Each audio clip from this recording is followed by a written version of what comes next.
Hi, future nursing family, how are you? I hope you are good, you are well. Today we will discuss about tetracycline. It is a group of antibiotics. It is a broad spectrum antibiotics. Now, before starting the video, please subscribe my channel and press the bell icon. Tetracycline is broad spectrum antibiotic. ये broad spectrum antibiotic है. There are two broad spectrum antibiotic. First one is tetracycline and second one is chloramphenicol. So tetracycline is also a broad spectrum antibiotic. Tetracycline is broad spectrum antibiotic. The classical tetracyclines were derived from Streptomyces species. Tetracycline जो antibiotics है इसे Streptomyces species से derive किया था. The absorption of tetracycline is reduced in presence of salts of aluminum, calcium, iron, magnesium, antacids and milk. If in your stomach, if you are taking some antacids like aluminum hydroxide, then calcium, iron, magnesium, this is a supplement. If you are taking means it will reduce the absorption of tetracycline antibiotic. So when you are taking tetracycline antibiotic, we have to stop all the salts like calcium, iron, magnesium, then aluminum, all the salts and milk also you have to stop. Presence of food in the stomach also reduces absorption of tetracycline. If any food content in your stomach is present means it will also reduce the absorption of tetracycline. The tetracycline is effective against a wide range of microorganisms such as gram-positive and gram-negative bacteria. It is most effective both gram-positive and gram-negative bacteria also. This is the introduction. Now we will see classification. It is classified into three groups: first generation, second generation and third generation. In first generation, tetracycline, chlortetracycline, oxytetracycline. In second generation, doxycycline, maclocycline, methacycline, minocycline and rolitetracycline. Now third generation is tigecycline. This is the classification, this is the types. Now further, how we will remember, how we will memorize all the antibiotics in one trick. Now we will see one trick. By this trick you can remember, you can memorize all the antibiotics which is belong to a tetracycline. Roxy-Tec tetracycline, timidmicycline. There are two parts of the trick. रॉक्सीटेक एक brand है. Roxy का जो है एक fan आता है, जो table fan आप देखे होंगे, वो एक ब्रांड है जो टेट्रासाइक्लिन फैन, हमेशा वो टेट्रासाइक्लिन का मतलब हो गया साइक्लिंग करती है, वो घूमती है और हमें हवा देती है, और इसके जरिए हम लोग एंटीबायोटिक्स के नाम को याद रखेंगे. और टिमिडमिसाइक्लिन का मतलब यहां हो गया टेट्रासाइक्लिन, जो यहाँ पे हम ब्रैकेट में लिखे हैं, इसका मतलब हर एंटीबायोटिक के एंड में टेट्रासाइक्लिन लगेगा, और यहाँ साइक्लिन को जो हम ब्रैकेट में लिखे हैं इसका मतलब हर एंटीबायोटिक के एंड पे साइक्लिन लगेगा. तो टिमिडमिसाइक्लिन का मतलब हो गया, आप ऐसे समझ सकते हैं कि मुझे आप बार बार बेवकूफ बनाते हो, डरपोक बनाते हो. तो साइक्लिन का मतलब हो गया अगेन एंड अगेन. साइक्लिन का मतलब वो क्या होता है? Again and again. See, so what is the trick and how we will make the antibiotics? RO for RO for Roli and tetracycline.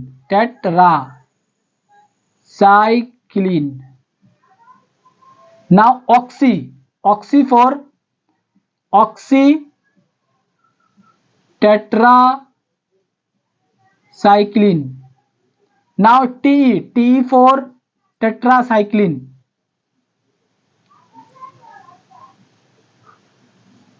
Now CH for chlor and tetracycline.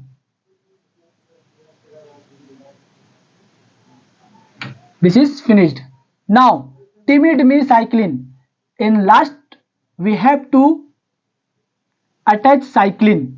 Timid, Ti for tigecycline, Mi for minocycline, D for doxycycline, then Me for maclocycline, then again Me for methacycline. तो Ti for tigecycline, Mi for minocycline, D for doxycycline, Me for मैक्लोसाइक्लिन, Me for मेथासाइक्लिन. तो है ना बिल्कुल trick आसान जो आप हमेशा याद रख सकते हैं. Now we will see what is the mechanism of action of tetracycline. How it act, how it prevent, because tetracycline is a bacteriostatic. Bacteriostatic means it will prevent the growth, further multiplication of bacteria. So tetracycline inhibit protein synthesis and phosphorylation in microorganisms.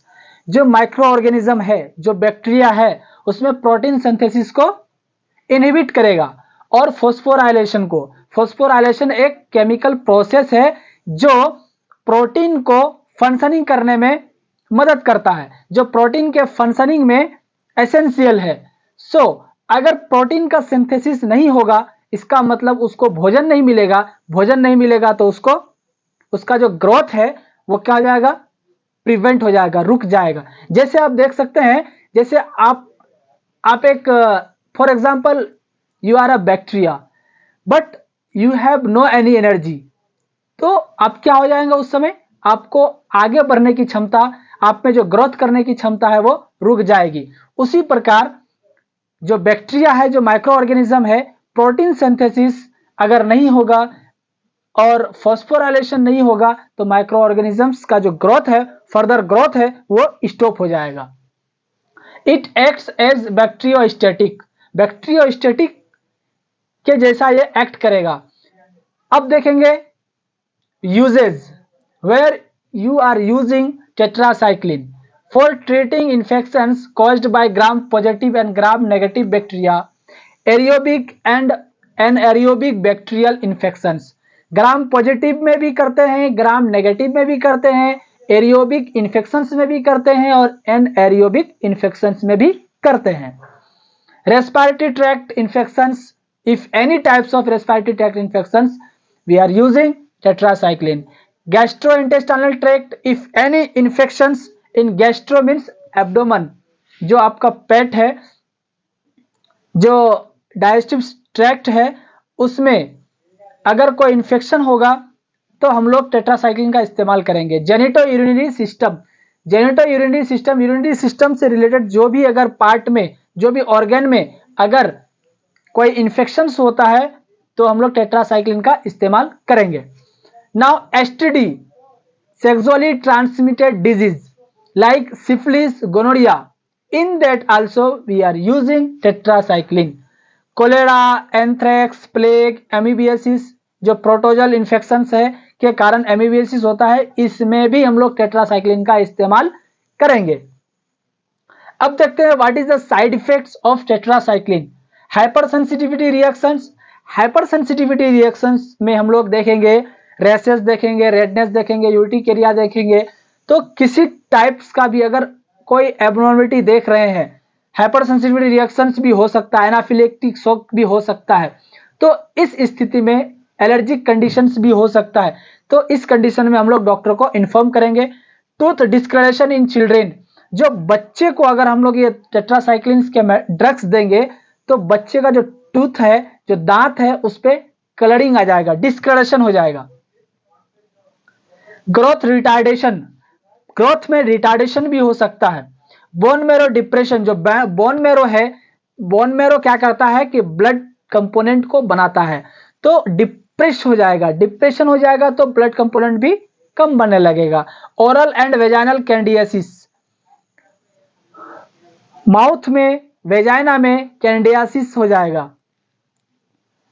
अब देखेंगे nursing responsibility क्या होगी। As a nurse अगर आप किसी patient को care कर रहे हैं और टेट्रासाइक्लिन उस पेशेंट में दिया जा रहा है, तो आपको क्या ध्यान देना है, आपको क्या चीज पर फोकस करना है। एसिस फॉर हाइपर सेंसिटिविटी और एलर्जी, आपको हाइपर सेंसिटिविटी में सडन एक्शन, सडन जो रिएक्शन होगा बॉडी पे, आपको उस पे एसिस करना है कि वो एंटीबायोटिक्स जो है पेशेंट के लिए सुटेबल है या नहीं है। तो उसके कारण एलर्जिक रिएक्शंस क्रिएट होगा और एलर्जिक रिएक्शंस में आप रेडनेस देखेंगे, मतलब रेडनेस देखेंगे, आपको चकत्ता चकत्ता जो रेडनेस का एक स्किन पे रैशेस नजर आएगा, देन यूटिकेरिया नजर आएगा, तो उस चीज को हम लोग नोटिस करेंगे। Culture and sensitivity test samples to be collected, sensitivity test, क्योंकि एंटीबायोटिक्स का एक एलर्जी टेस्ट किया जाता है, सेंसिटिविटी टेस्ट किया जाता है। अगर वो एंटीबायोटिक्स बॉडी के लिए सुटेबल है तो वो एंटीबायोटिक्स देंगे, अगर नहीं है तो एंटीबायोटिक्स को नहीं देंगे, उसके बदले में दूसरा एंटीबायोटिक देंगे। इसीलिए हमें कल्चर करना है, ब्लड कल्चर करना है, सेंसिटिविटी रिएक्शन टेस्ट करना है, उस सैंपल्स को कलेक्ट करना है, उसके बाद देखेंगे कि वो एक्सेप्टेबल है कि नहीं वो एंटीबायोटिक्स को। Assess for renal diseases, pregnancy, hepatic disease, आपको एसिस करना है कि पेशेंट में कोई रीनल डिजीज तो नहीं है, पेशेंट प्रेग्नेंट तो नहीं है, हिपेटिक डिजीज कोई लीवर डिजीज तो नहीं है। अगर इन कंडीशंस में आप देंगे तो पेशेंट को और सीवियर रिएक्शंस हो सकता है। Intake and output monitoring, like हम लोग क्या करेंगे, इनटेक और आउटपुट मॉनिटरिंग में हम लोग कलर देखेंगे, कलर को चेक करेंगे, कैरेक्टर को चेक करेंगे, जो यूरिन का जो सैंपल होगा उस पर कलर देखेंगे, कैरेक्टर देखेंगे, उसका पीएच वैल्यू देखेंगे। ओरली 2 आवर बिफोर और आफ्टर कैल्शियम आयरन, आपको मैंने स्टार्टिंग पे ही बताया था कि जब कैल्शियम आयरन का कोई टेबलेट्स ओरली ले रहे हैं, कोई ड्रग्स ले रहे हैं, तो उसे 2 घंटा पहले या 2 घंटा बाद जो एंटीबायोटिक्स देंगे टेट्रासाइक्लिन्स के, उस दवाई के एडमिनिस्टर करने से 2 घंटे पहले या 2 घंटे बाद उस चीज को देंगे। एंड 3 आवर आफ्टर एंटासिड्स, जो 3 घंटे बाद जो एंटासिड्स होगा, एल्यूमिनियम हाइड्रोक्साइड है ना, तो हम लोग स्टार्टिंग पे ही पढ़े थे, जो एल्यूमिनियम होगा एंटासिड्स का, वो 3 घंटा बाद हम लोग जो है इस 3 आवर आफ्टर एंटासिड्स, एंटासिड्स के 3 घंटे बाद हम लोग टेट्रासाइक्लिन्स को देंगे।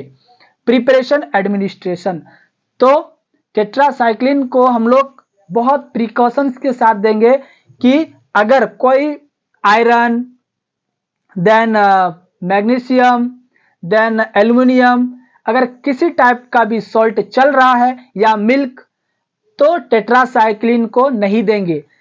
अगर देंगे भी तो 2 घंटा पहले, 2 घंटा बाद या 3 घंटा बाद देंगे। और साथ में जो एंटीबायोटिक्स टेट्रासाइक्लिन के होंगे, साथ में मिल्क नहीं लेंगे। और पेशेंट को बोलेंगे कि ज्यादा से ज्यादा वाटर का इस्तेमाल करें, ज्यादा से ज्यादा फुल ग्लास वाटर लें। और पेशेंट को नोटिस करने के लिए बोलेंगे कि अगर if any types of allergic reactions create in your body, you have to inform to the prescriber, to the physician, to the doctor और टू द नर्सिंग स्टाफ। तो ये टोटल टेट्रासाइक्लिन ग्रुप्स के एंटीबायोटिक्स का ये total introduction, then classification, then mechanism of action, uses, side effects and nursing responsibility था, जो complete portion है। तो ये 5 नंबर्स के मार्क्स में आ सकता है, 5 मार्क्स के क्वेश्चंस में आ सकता है। Define the tetracycline, their uses, side effects, classification, then mechanism of action, then nursing responsibility. किसी भी ड्रग्स का अगर आप क्वेश्चन आ रहा है तो उस क्वेश्चन के लास्ट में नर्सिंग रेस्पॉन्सिबिलिटी जरूर लिखें, ताकि ये क्वेश्चंस को एक बूस्ट मिलेगा। तो thank you. God bless you.